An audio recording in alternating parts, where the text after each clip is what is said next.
So I think it's just about ironing out a few things and just trying to get that blueprint back to where we were, and finding out a few, I mean, obviously winning and getting confidence through that leading up to the World Cup, which would be prize A. Captain Themba Bavuma has been helped with some timely performances by key South African players in the recently concluded IPL, with the middle order batter David Miller being the most impressive one. Others who impressed during the T20 extravaganza included fast bowler Kagiso Rabada and Aiden Markram, who has found success as a middle order batter in white ball cricket. Meanwhile, Miller is set to become the first Proteas player to play 100 T20 international matches. Miller has so far played 95 matches and is expected to complete 100 games by the end of the series. Former South African players JP Duminy with 81 matches and AB de Villiers with 78 matches are the two closest to Miller. Looking back on my career, I never ever dreamed of playing this amount of this many games for my country. So it's a great honour, and I mean, really chuffed to have walked the journey. As you play, you know, different goals come into play. You start realigning certain things and take season by season. So it has been a long time, and I mean, it's a great honour to, well, it will be when I tick off that 100th game. The last time these two sides met was earlier this year when the Proteas beat India 3-0 in the ODI series and 2-1 in the Test series in South Africa. But Miller expects serious backlash from the Indians on their home soil, despite missing several big-name players. I mean, it is, you're right, Team India. So I think India over the last couple of years, because of IPL, they've got a lot of depth, very experienced players, and dealing with a lot of pressure at the IPL will definitely help them in international cricket. So we definitely know that, I mean, they don't have their strongest team, but they're a serious team nonetheless, and they've got some serious match winners, and it's going to be a challenging series, and we're well aware of that. Yeah, it's always nice to play in India, against India. So hopefully it can be a nice competitive series, and we can beat them. Meanwhile, Australian openers David Warner and Aaron Finch smashed half-centuries in an impressive 10-wicket win against Sri Lanka in the first T20 International in Colombo on Tuesday. The visitors chased down the target of 129 in just 14 overs. This after Josh Hazlewood's spell of 4 wickets for 16 restricted the host to 128 all out in 19.3 overs. Dustin Johnson, Louis Oosthuizen and Graeme McDowell have explained their decision to sign up for the Saudi-backed breakaway LIV Golf Invitational Tour, with a 2010 US Open winner McDowell saying it would have been crazy to walk away from that as a businessman. The first event of the series, which offers $25 million in prize money, is taking place at the Centurion Club outside of London from Thursday and is part of a $255 million 8-event series, which features a team and individual competition with 12 captains selecting 3 players in a draft-style format. Each day, the teams of 4 will tee off at the same time on different holes in what is termed a shotgun start. On Tuesday, 2-time major winner Dustin Johnson announced he had resigned from the PGA Tour membership to take part in the series, which he is reportedly receiving $150 million in appearance fees to play in. On Monday, it was announced that 6-time major champion Phil Mickelson will also compete in what will be his first appearance following a 4-month break from the game. The breakaway tournament has been criticized by human rights groups such as Amnesty International, which has argued it is part of Saudi Arabia's attempt to sport wash its human rights record of poor treatment of women, the use of the death penalty, and its hostility to the LGBTQ plus rights. We've played all around the world for 20 years, chasing paychecks. Yeah, outside of the majors and the Ryder Cups, I mean, yeah, it's a business, you know. I mean, yes, we love the sport, we love competing, but, you know, the purse that we're playing for any given week, appearance money, you know, we're running a business here, you know. It's like the sacrifice that we make being away from our families 35, you know, I hate using the word sacrifice. We're out here playing golf for a living, you know. It's a pretty sweet life, but still, you know, you're away from your family 35 weeks a year. It has to be worth it financially, otherwise it's a big sacrifice that you're making for no return, you know. So you're always weighing up from a business point of view, what is the best financial outcome for me for my time spent. And, you know, I'm in a similar situation to Louis where, you know, I hope there's a few more years left in the tank, but there are no promises left in the PGA Tour. And an opportunity like this comes along where you can, you know, play the last 3 or 4 years of your career in a very financially lucrative environment. You know, it'd be crazy to walk away from that as a businessman. It was probably going to be my last year on PGA Tour. I always said when I get to that stage, around 40, I want to do something else, and not just golf in my life. I wanted to try something else. I mean, everyone knows I love being on a farm and being outside and do stuff. And so I was almost done, and along came this opportunity where, you know, I can do 4 years of this and be quicker with or faster time spending with my family after this. I can do what I want to do, and the format and the whole way this was set up was just so exciting. It reminded me of being part of the President's Cup. I've done well on the PGA Tour. Obviously, you all know that. Very thankful for what they've given me too. But this was, yeah, it's just something different. You know, I'm with Louis. I don't want to play golf for the rest of my life, you know, which I've felt like I was, you know, probably going to have to do. Tiger Woods has confirmed he will not play in next week's US Open, but still plans to compete in the 150th Open Championship at St. Andrews next month. The 46-year-old had to withdraw from the US PGA Championship in May after 3 rounds and does not feel ready for the next major of the year. Woods said on Twitter that he had previously informed the USGA that he would not be competing in the US Open as he feels his body needs more time to get stronger for major championship golf, but he hoped and planned to be ready to play in Ireland at JP McManus Pro-Am and at the Open next month.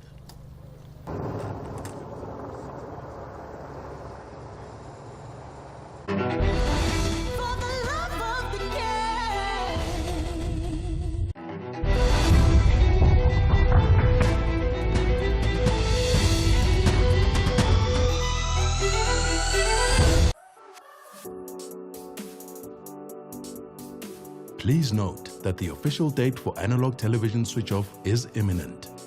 If you're still watching television through an aerial, please take the following steps to continue watching your favorite programs on the SABC. Buy a digital tuner for your analog TV set and get connected. Buy any digital television decoder, either satellite or digital terrestrial, and get connected. Buy a smart television and connect through an aerial. If you can't afford any of the above, please contact your nearest post office for more information on how to connect. For more information, please WhatsApp 0600 625 458 or call 0860 736 832.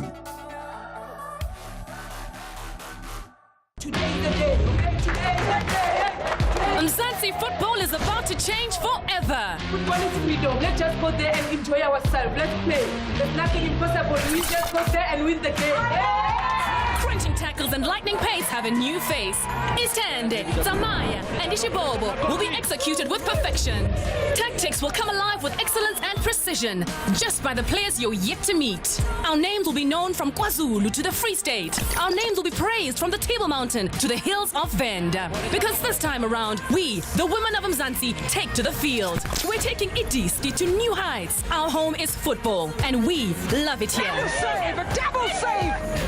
Catch all the action of the Hollywood Bets Super League live on SABC 1, S3, DTT, and also available on Telkom 1. SABC Sport is the home of football.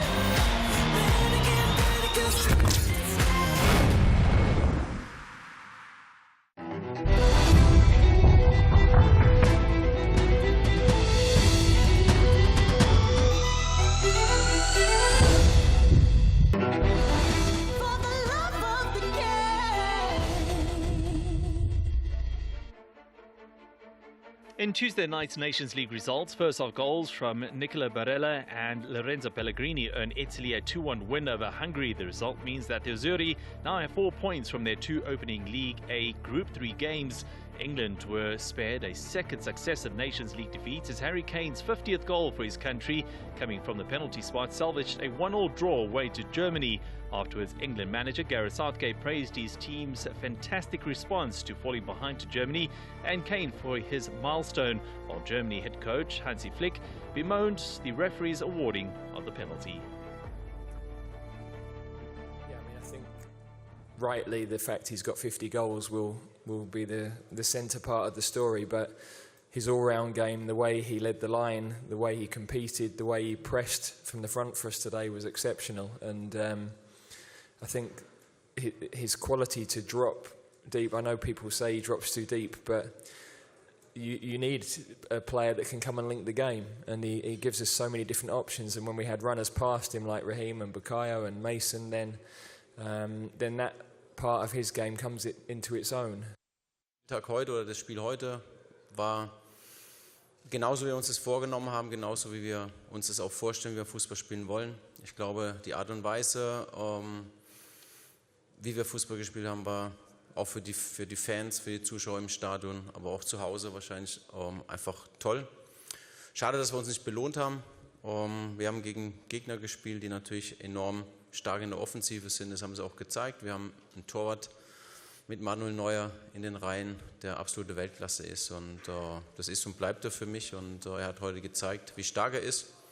Und deswegen ist es schade, dass wir dann durch den Elfmeter letztendlich den Sieg nicht mitnehmen konnten.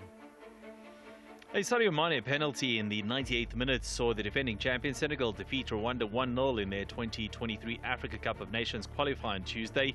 The victory for the Lions of Teranga ensured that the Africa champions have maximum points after 2 matches in Group L. Zambia rebounded from Saturday's opening defeats against Ivory Coast by beating the Comores 2-1 in Lusaka, and Cape Verde took their first win in the Group B when they beat Togo 2-0 to go second. The FIFA World Cup trophy was unveiled in Pakistan on Tuesday, the latest stop on a tour of 51 countries and territories ahead of Qatar 2022 in November. After flying to Lahore from Uzbekistan, the 6.1 kilogram solid trophy was unveiled by French former World Cup winner Krishan Karembo, along with the captain of Pakistan's national women's team, Hajra Khan.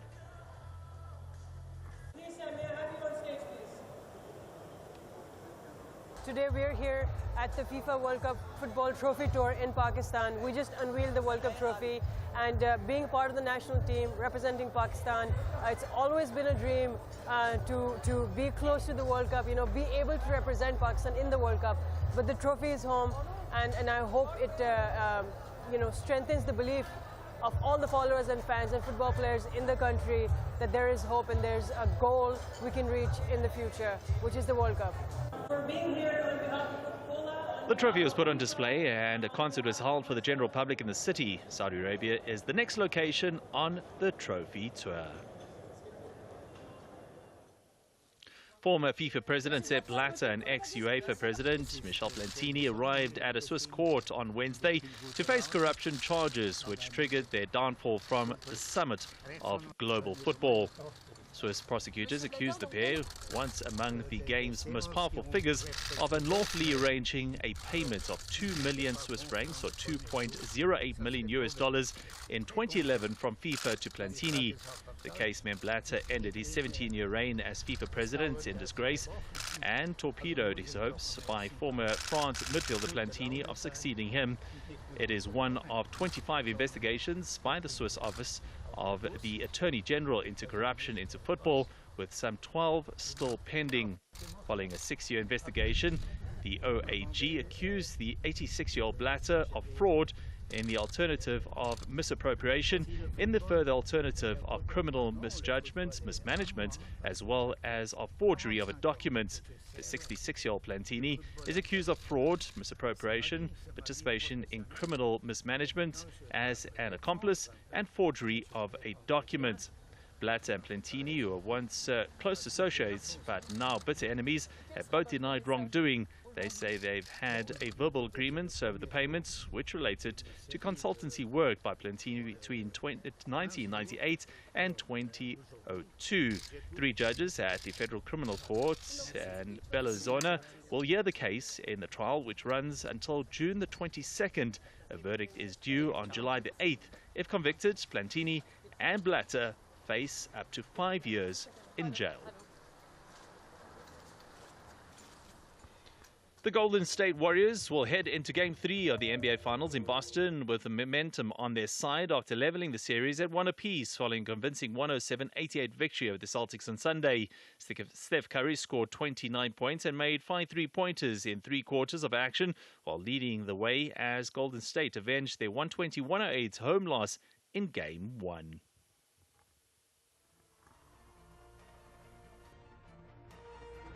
I think just our playoff experience, our guys understand the importance of making sure you don't let your guard down, in that first playoff game. So I think, I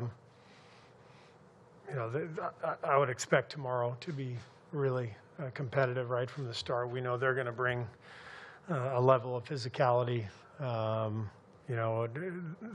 that we brought last game, and we got to be prepared for that. And I think, should be a great game. There's a lot of history in this city and in this building, and it should be an amazing atmosphere, out there on the court tomorrow and Friday. Andy Murray advanced to the second round of the Stuttgart Open following a 6-4, 6-3 win over Christopher O'Connell. Murray lost the first 3 games in the opening sets before launching a comeback to secure victory in 1 hour and 36 minutes on centre court. Next up for the 3-time Grand Slam winner is a match against either Dennis Kudla or Alexander Bublik. Spiel 6-6. Im Cinemax Murray 2-0. 6-4, 6-3, 6-4. Meanwhile, Nick Kyrgios advanced to the second round as well of the Stuttgart Open following a 7-3, 6-3 win over Yuri Lehecka. Kyrgios next faces Lorenzo Musetti or Nicolas Basilashvili for a place in the third round.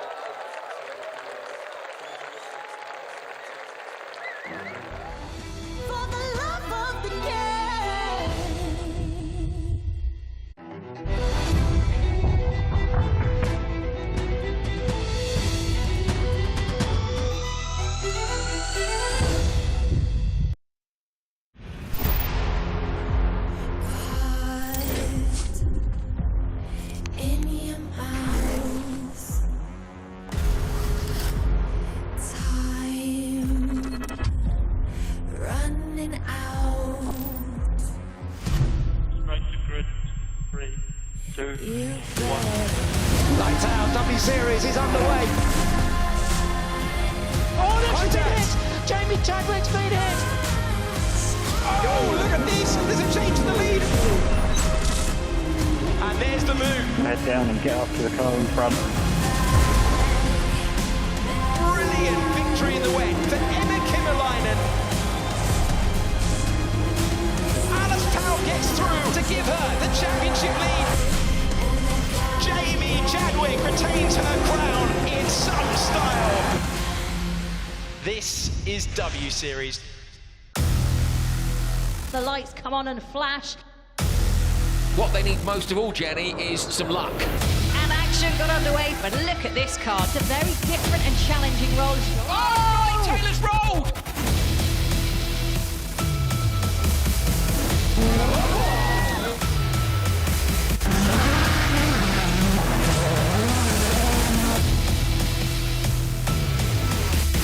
W Series, the world's first female-only racing series. This time, it supports the global circus of Formula One.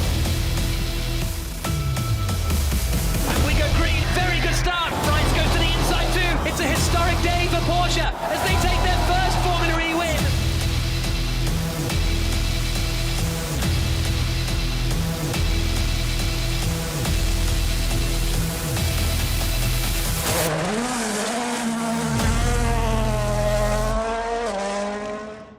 Risk everything, fear nothing, no regrets. Play hard or don't play at all and rise to the top.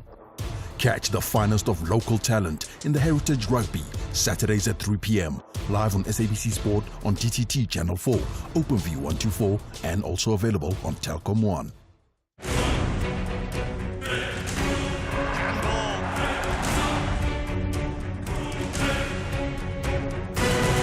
It's crazy to be a part of this team. Their biggest ever win.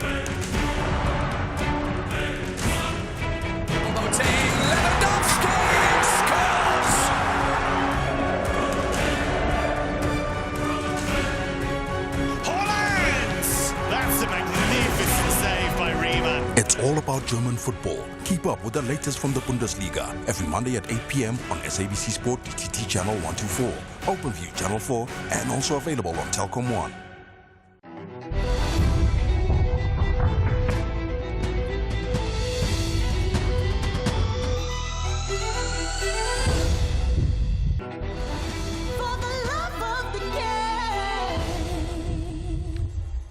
Jumbo-Visma's Wout van Aert lifted his arms to celebrate winning Stage 3 of the Criterium de Dauphiné on Tuesday, only to watch the tyre of Groupama FDJ's David Gaudu cross just before his.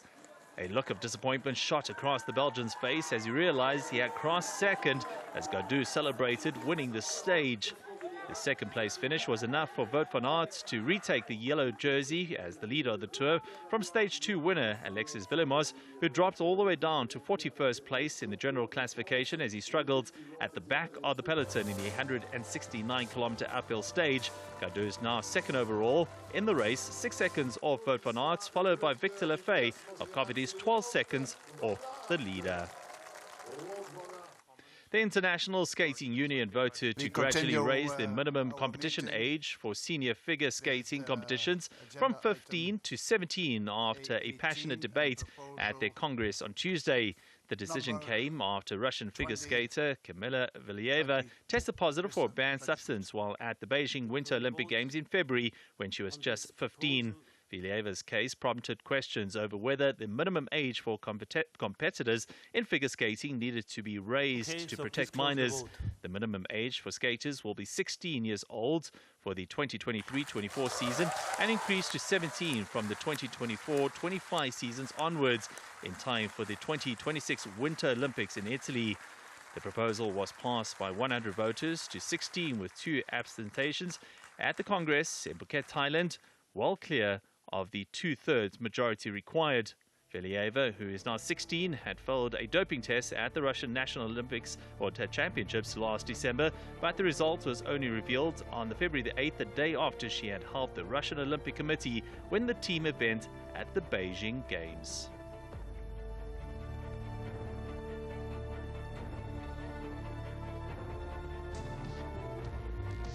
Hollywood actor Michael Fassbender will swap the red carpet for the tarmac at Le Mans, France this coming weekend. The Alien franchise star Fassbender will drive for the Porsche team at the legendary endurance race that begins on the 11th of June. The 45-year-old Irish-German, famous for his blockbuster films such as Inglourious Basterds and X-Men, will share the Porsche 911 RSR with Matt Campbell and Zachary Robichon. Le Mans is one of the world's most famous motorsport races and takes place over 24 grueling hours in unpredictable conditions. Fassbender has been training for the last 3 years and said it was always a dream of his to compete at Le Mans 24-hour. It is not the first time that a Hollywood star has taken on a side career in motor racing. Acting legend Paul Newman also had a keen interest in racing and himself took part in Le Mans back in 1979. The Butch Cassidy and the Sting star drove for the Dick Barber team and helped them to second place finish in the race. More recently, actors like Jack Dempsey and Jackie Chang have thrown their weights behind Le Mans. The hope that Fassbender will be the Fassbender for Porsche will go one. Well, he will hope to go one better than his acting idol Paul Newman, to claim a race victory. And lastly, Nicholas Aplaitis took on his biggest challenge to date in May as he rode through surreal caves, tunnels and canyons. The Greek international felt that there was no place quite like home when deciding where to perform his dream line. And the chalk white rocks and twisted caves matched with the deep blue sea in the Greek Isle of Milos was perfect for this challenge. The water ski and wakeboard pro had to make sure every detail was perfect, even down to the essentials of his custom technical gear. The Water on the Moon project demanded extreme physical training to complete this creative test. Flighters repeated every run until it was perfect, which took 4 whole days to shoot. Enjoy this.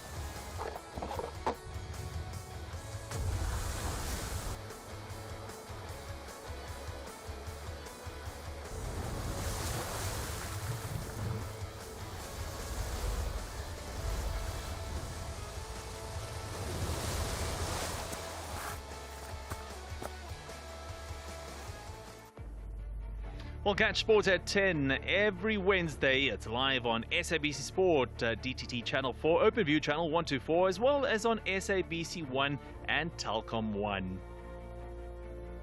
Don't forget, it is the big game, the 2023 AFCON qualifier between Bafana and Morocco as they open their Group K campaign on Thursday night. You can see this live on OpenView as well as on SABC Sport Channel and on SABC 1 from kickoff at 9 o'clock.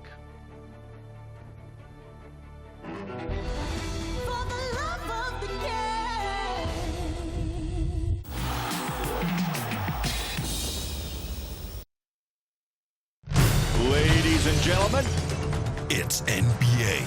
Each season, the players are fighting for access to the playoffs. What a drive inside. But in this fight, only the strongest wins. How great was that? Some start their career and some ends. Throws it down. Any problem can lead to injury or fight. Houdini, yes, glass, caught the rim.